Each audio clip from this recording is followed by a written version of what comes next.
Brandon Swanson was a college freshman who completely disappeared early one morning while on the phone with his dad. Brandon had become just absolutely and totally lost while driving along these long, empty gravel roads late at night.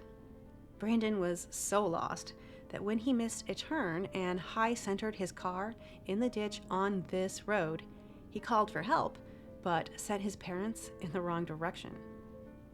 Frustrated when they couldn't find him, Brandon set off on foot, abandoning his vehicle in favor of walking to meet up at a place that they would both know. But Brandon was 25 miles away from where he thought he was, and in what will turn out to be one of what is surely a series of unfortunate mistakes, Brandon chooses to take a shortcut through an abandoned farm field. It was during this shortcut that Brandon utters his famous last words, "Oh shit." This case is definitely one of the eerier cases that I've covered. Where did Brandon go? Why was he so lost? Investigators won't rule out foul play because even after all these years and many thousands of hours spent searching for Brandon, his car remains the only piece of evidence ever located. Found stuck right here. Here is where missing person Brandon Swanson completely disappeared.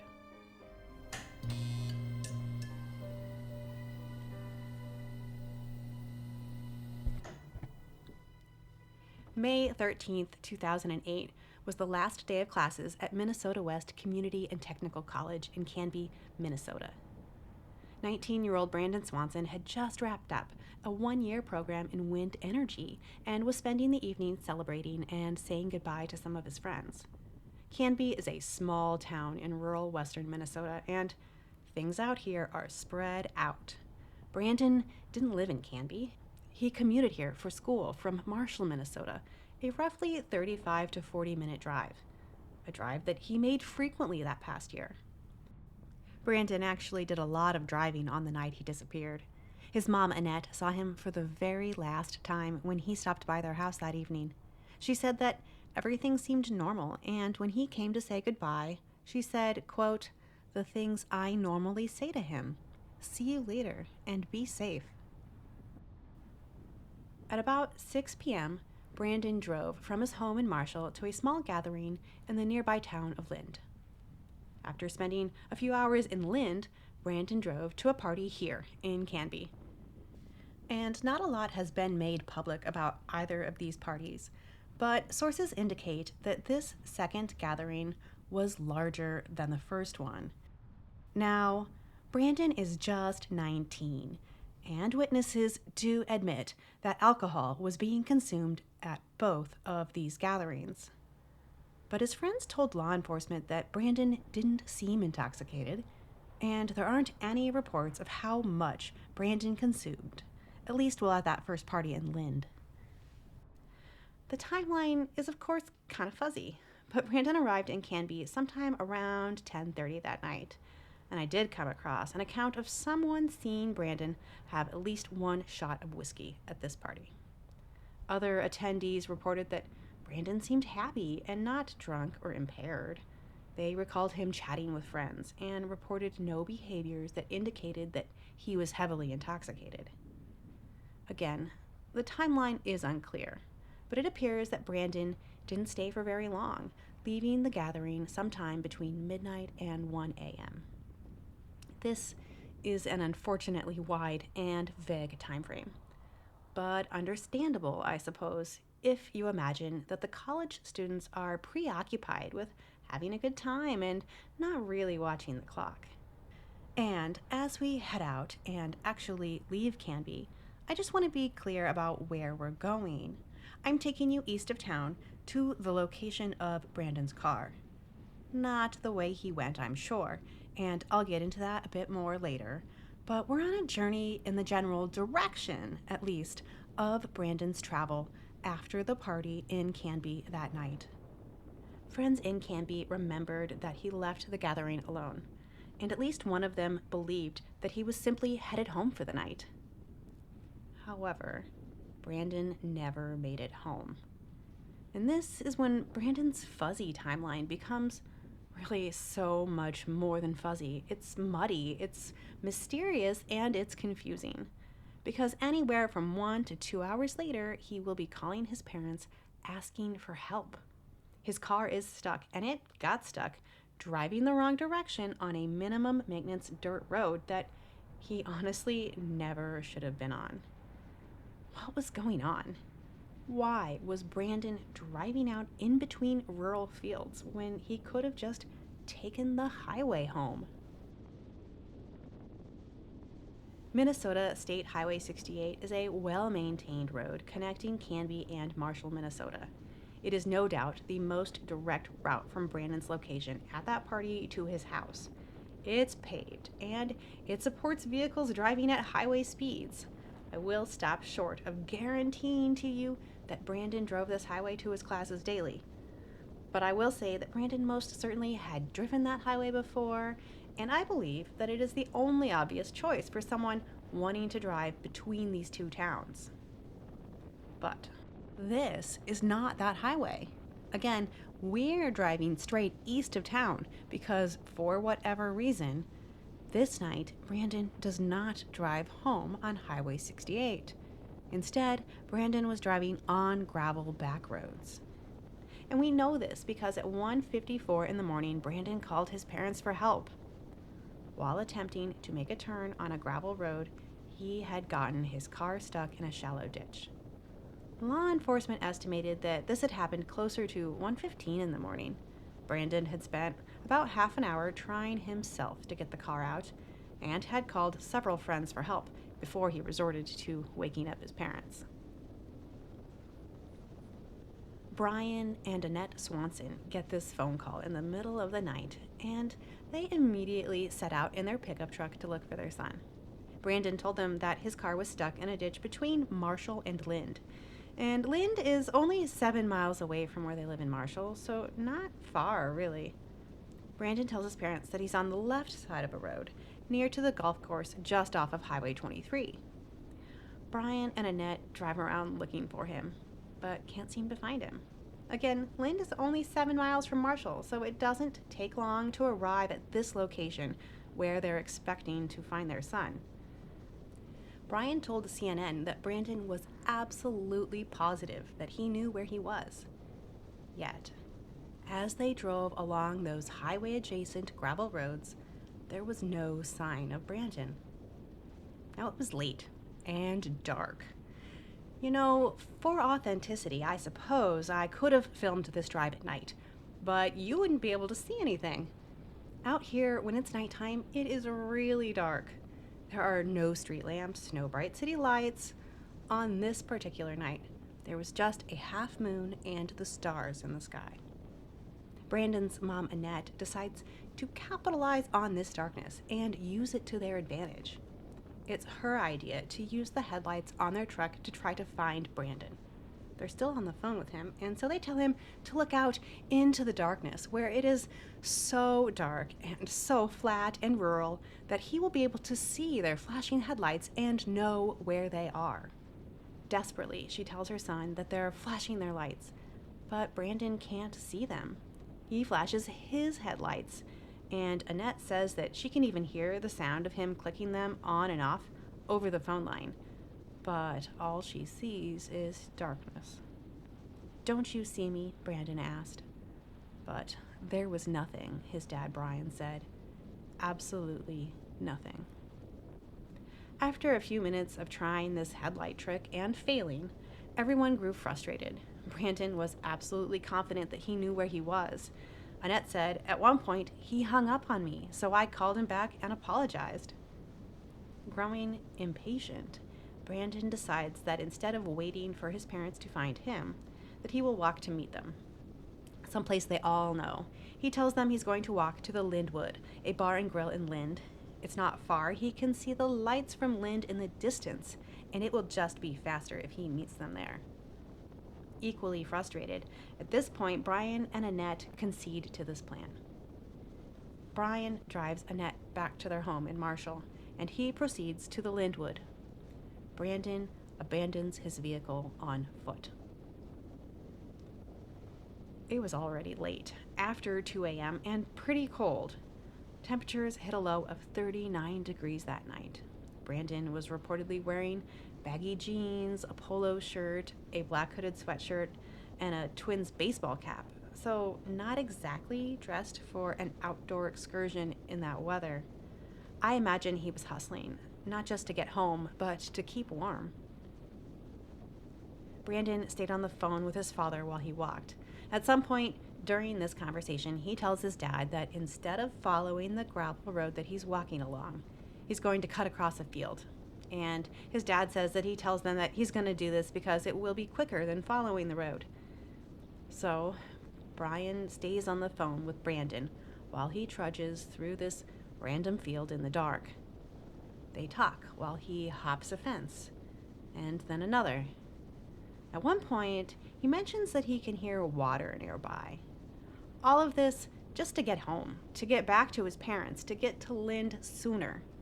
They talk for 47 minutes while Brandon walks. Then, mid-conversation, something happens. Something surprising or scary or painful. Something happens, and Brandon calls out, "Oh shit." And the call goes quiet.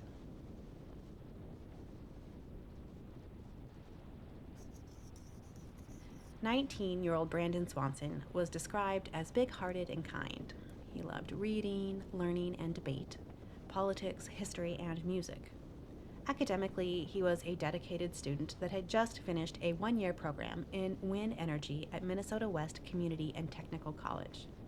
For the following fall, Brandon had enrolled at a school about 200 miles away, Iowa Western Community College in Council Bluffs. There, he planned to major in science. Brandon was described as reliable and had spent the last 4 years working part-time at a local Hy-Vee grocery store. He was close with his family, his parents, and his younger sister, Jameen, who was about to graduate high school.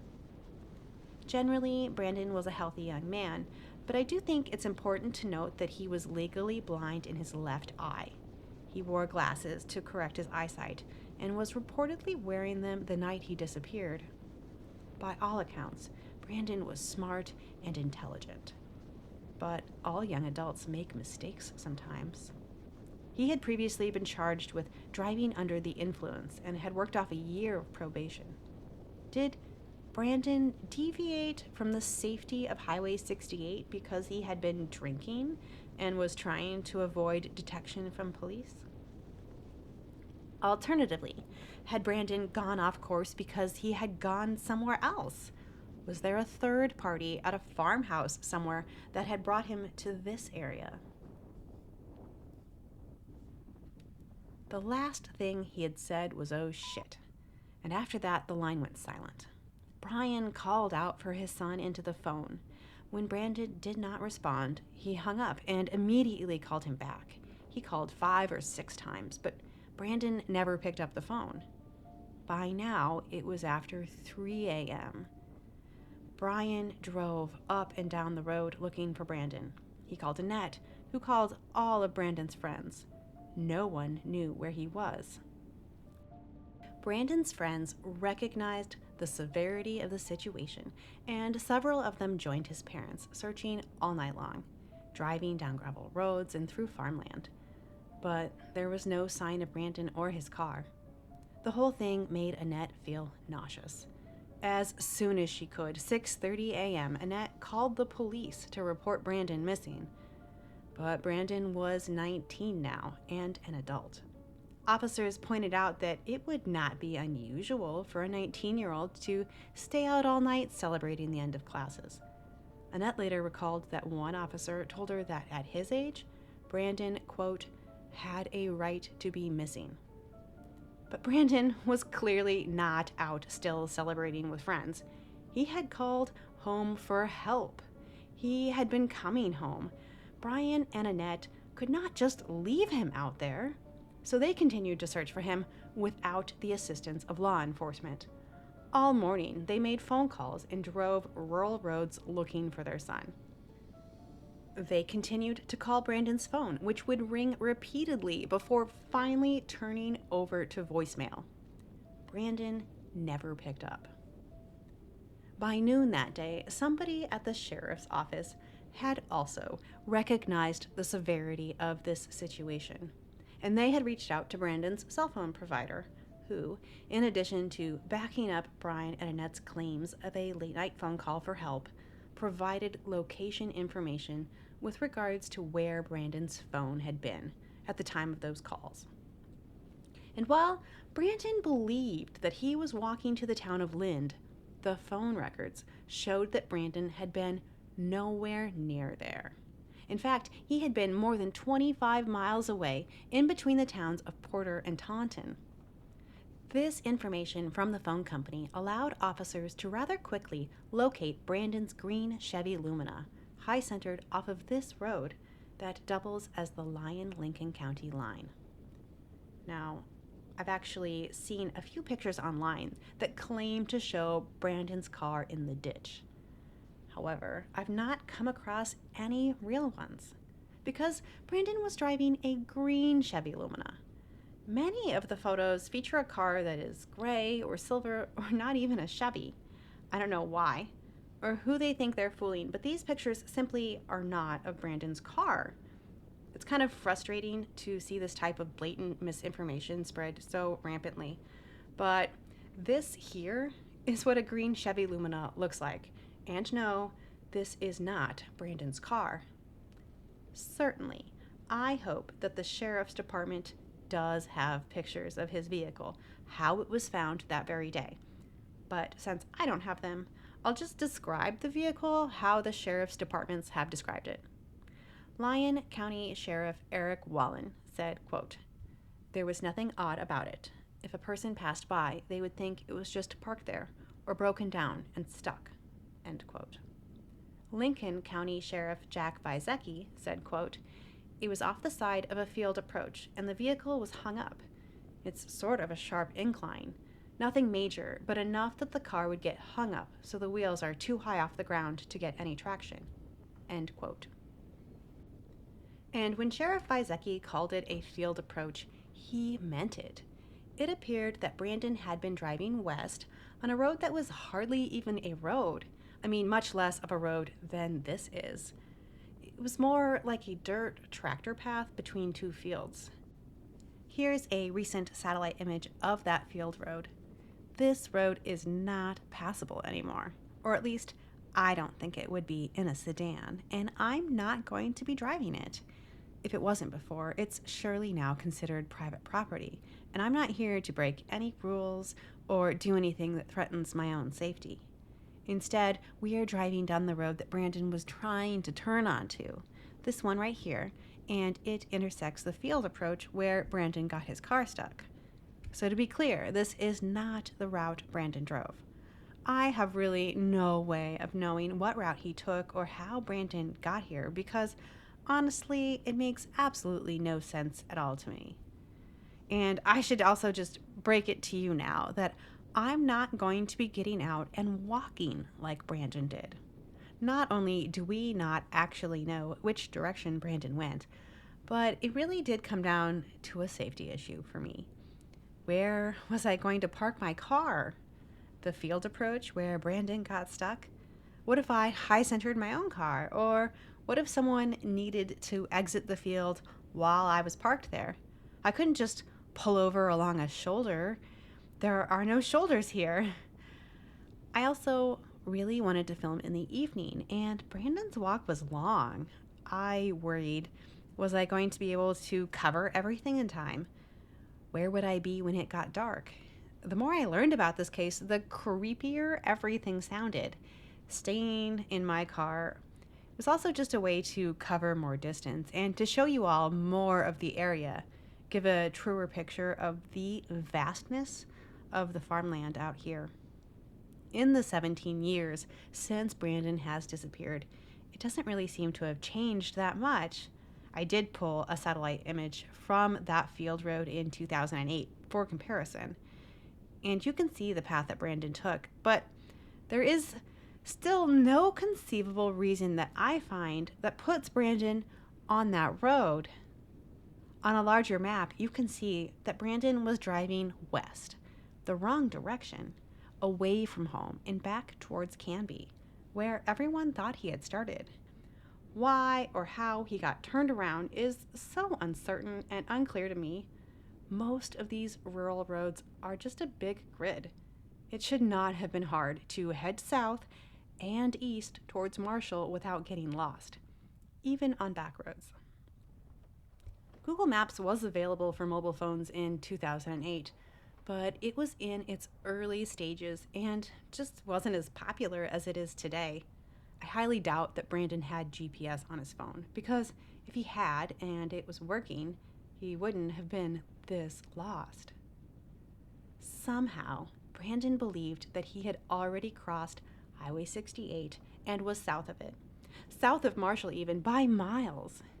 Not only did he believe it, but he believed it adamantly, such that he had hung up on his parents in frustration when they were unable to find him.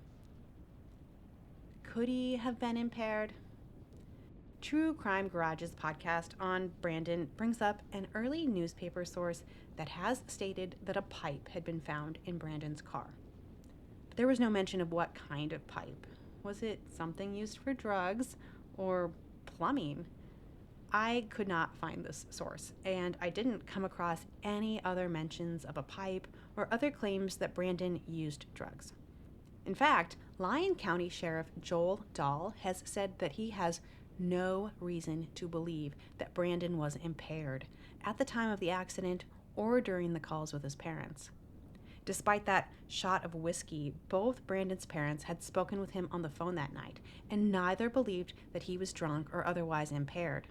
Brandon's dad spoke with him on the phone for nearly an hour. Both parents called him lucid and coherent. I mean, maybe he was just tired, but it is so very clear to me that Brandon was incredibly lost and confused. As we approach the place where Brandon's car was found, I'd like to point out that not much time has elapsed since we left Canby. Not near enough time to make it south of Marshall. So again, we don't know exactly Brandon's route, but we do know that he was much closer to his starting point than he believed himself to be. I do feel the need to just quickly explain all of the different sheriffs that I'm quoting, because I know what you're thinking.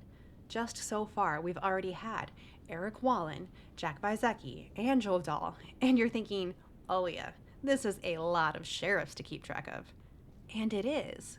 But the reality is that this road is the border between Lyon and Lincoln counties. So law enforcement from both counties were involved in Brandon's case right from the start.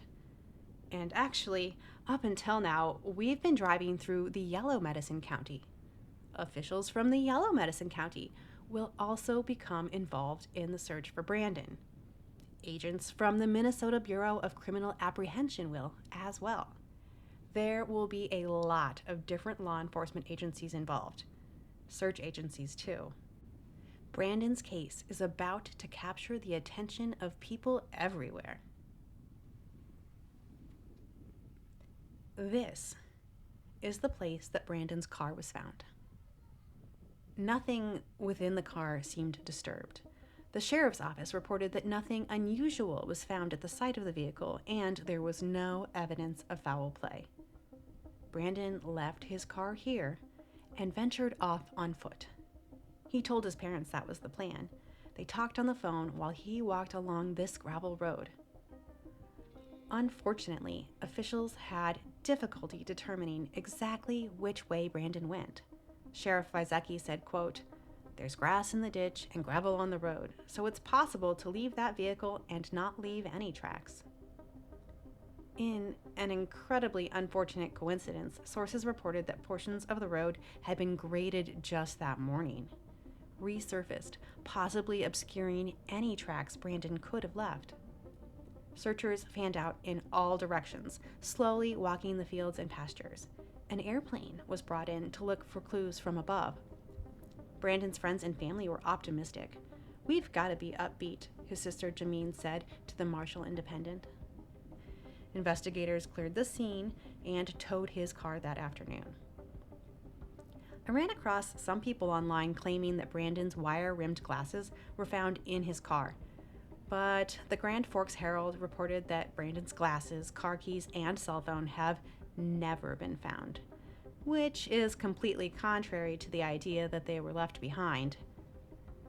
The following day, law enforcement brought in search dog teams from South Dakota and the Twin Cities. One dog led investigators down this road south from the car before turning west, which was regretfully away from the highway and back towards Canby. Perhaps Brandon believed that the lights that he could see were from Lind, when he was actually seeing light from the small town of Porter. Just as one might expect based on their phone conversation, the dog followed Brandon's trail along gravel until entering a field near the driveway of an abandoned farm. From there, the dog roughly followed the course of the Yellow Medicine River. The Yellow Medicine River, which we're about to cross, is really less of a river and more of a creek or a stream in this area. And that's not to say that it can't get deep or be dangerous, but you'll see in a minute when we cross it, these aren't huge bridges and it's not a lot of water. But its size can depend a lot on the time of year. In the spring and early summer, the Yellow Medicine River is at its fullest, and its depths can range from knee-high to 15 feet. At the time Brandon disappeared, officials noted that it was flowing high and fast. So the dog, trailing Brandon's scent, jumped into the river at one point, but it quickly jumped back out with, quote, "good purpose of movement," which indicated to handlers that the trail continued. The dog went north through a field, but lost Brandon's scent just short of another gravel road. At the time, Sheriff Dahl called this field with the river, quote, "the only area the dogs are interested in." Initially, officials were confident that Brandon would be found in the river, and many of the first searches were focused on the Yellow Medicine River exclusively. There are approximately 2 miles of the river in this area, and it took officials 6 hours to cover those 2 miles on foot. Sheriff Vizecki told journalists that he personally walked the river each day for 30 days. But despite his repeated efforts, no evidence of Brandon turned up. Okay, and I just have to point out really quick here, the semi-truck going down Highway 68 to the left of us. These trees sort of block the view, but you see the dog following Brandon's scent turned right at this T-intersection coming up. But if you were to turn left here, you would very quickly run into the highway. That truck's pretty small on your screen, but had there been any cars going down the highway at that time of night, Brandon surely would have been able to see their headlights. 2 weeks after Brandon's disappearance, volunteers joined the rural search, covering areas previously uncovered. Officials also brought in 3 certified HRD, or Human Remains Detection dogs, and their teams.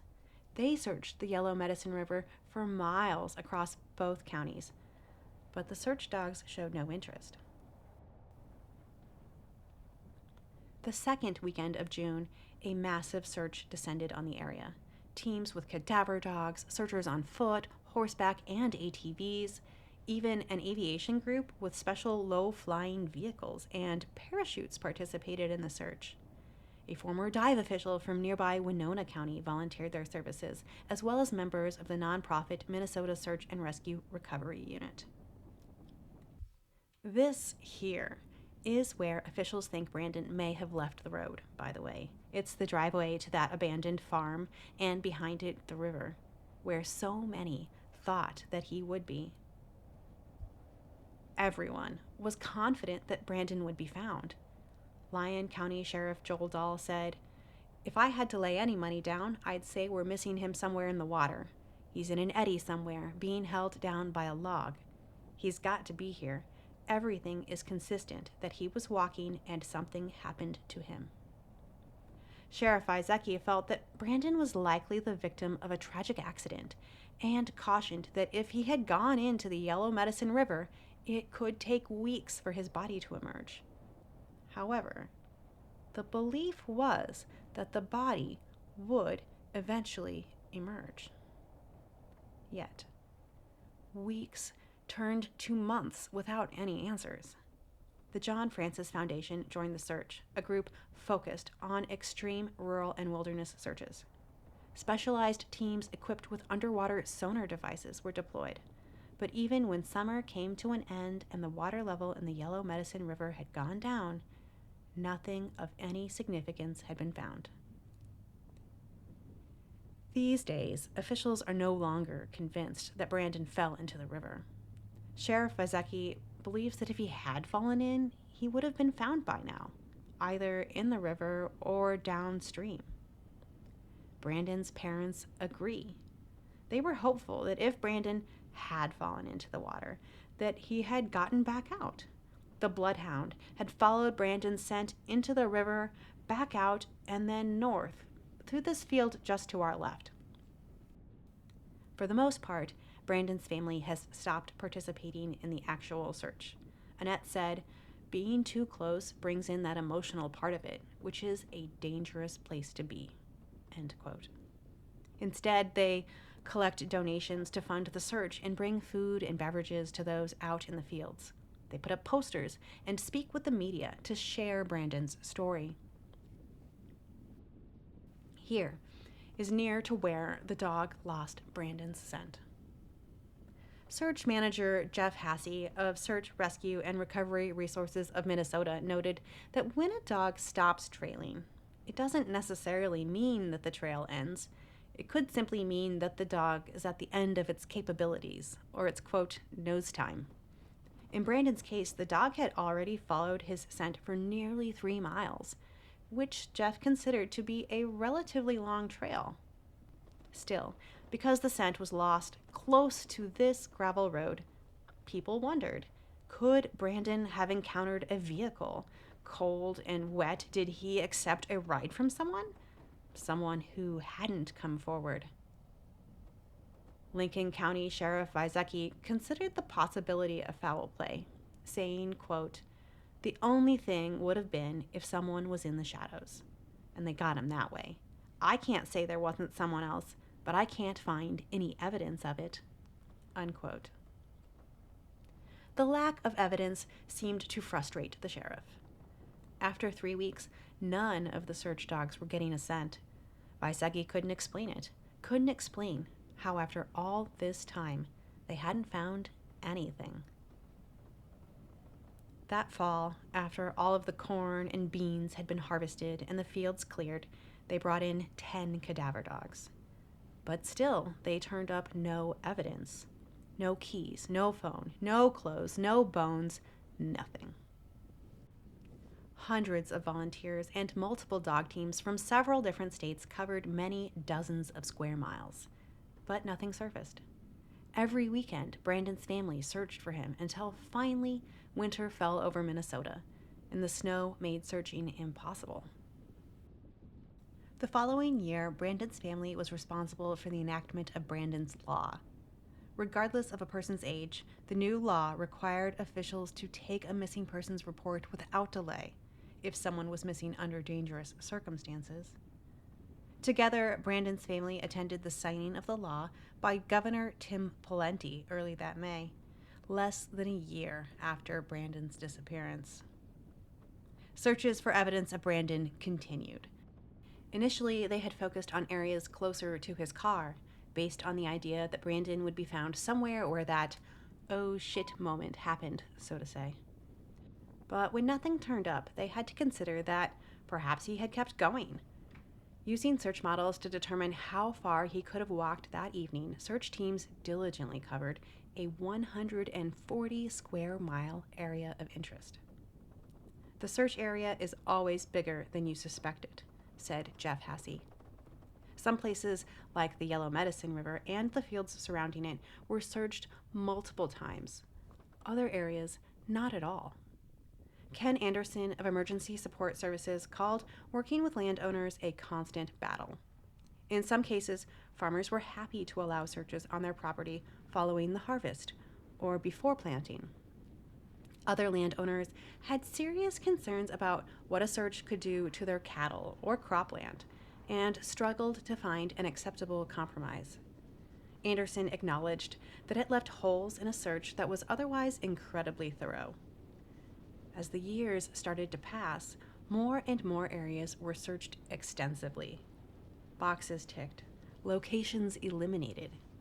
In 2010, officials cut down and cleaned out dense vegetation around the Mud Creek area, a creek that runs just about 2 miles north of here, and a place where several cadaver dogs had displayed behavior consistent with the odor of human remains.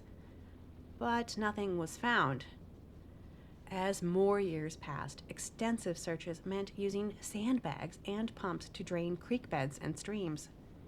In 2021, the Yellow Medicine River dried up due to drought. Crews with excavators sifted through many tons of dirt, but came up empty-handed. Tens of thousands of hours have been spent walking thousands of miles through fields, ditches, and streams. 45 different highly trained dogs from 9 different states have spent time working the area.